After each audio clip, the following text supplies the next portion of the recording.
Well, good morning, good evening, good afternoon, ladies and gentlemen, citizens of YouTube. This is Pastor Dow. You've got to understand what's going on in this earth concerning morality. And what I'm going to say is definitely not going to be popular at all.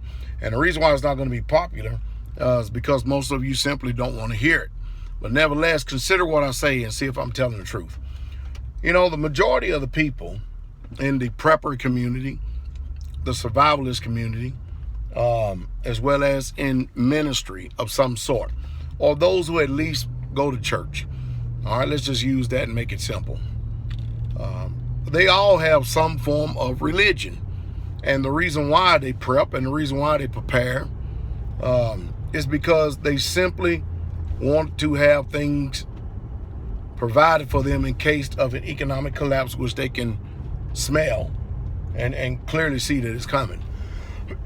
So they don't want to depend on the system, and neither do they want to be in any government food lines waiting for a handout from the government. They don't want to participate in any of this and do any of this at all.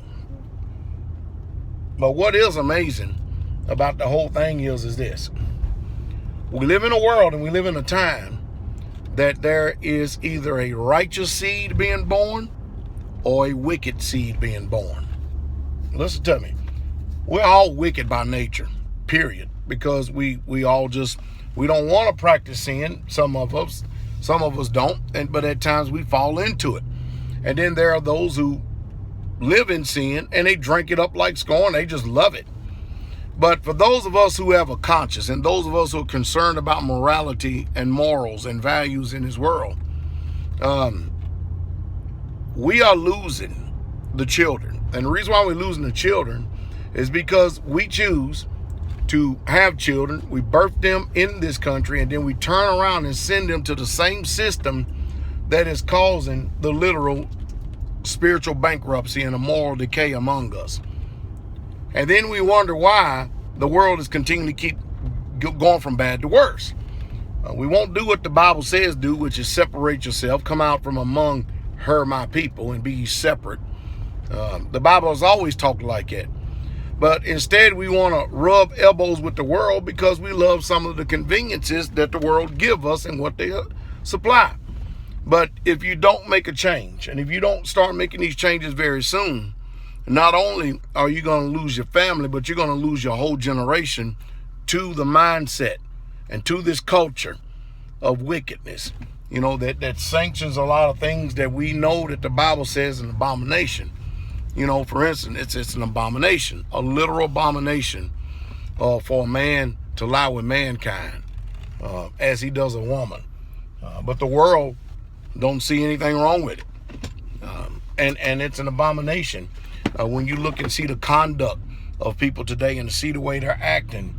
And can you imagine that these are the people that has actually trained these children? And now you've got children training children, and the TV has become not only the daycare center, the parent and the babysitter.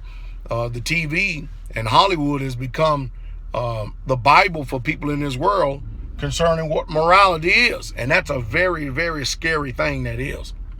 So if we don't start having children, raising them in the laws, statutes, and commandments, teaching them the right ways, and making sure that we cultivate relationships with people who have the same value system that we have without compromise, we're going to lose every one of them to this world, because Satan has this world, whether you like it or not. He has got it. Consider what I say. Y'all have a good weekend. And for the wicked out there, you have a good weekend in. Even though it's not too good at all. Have a good evening.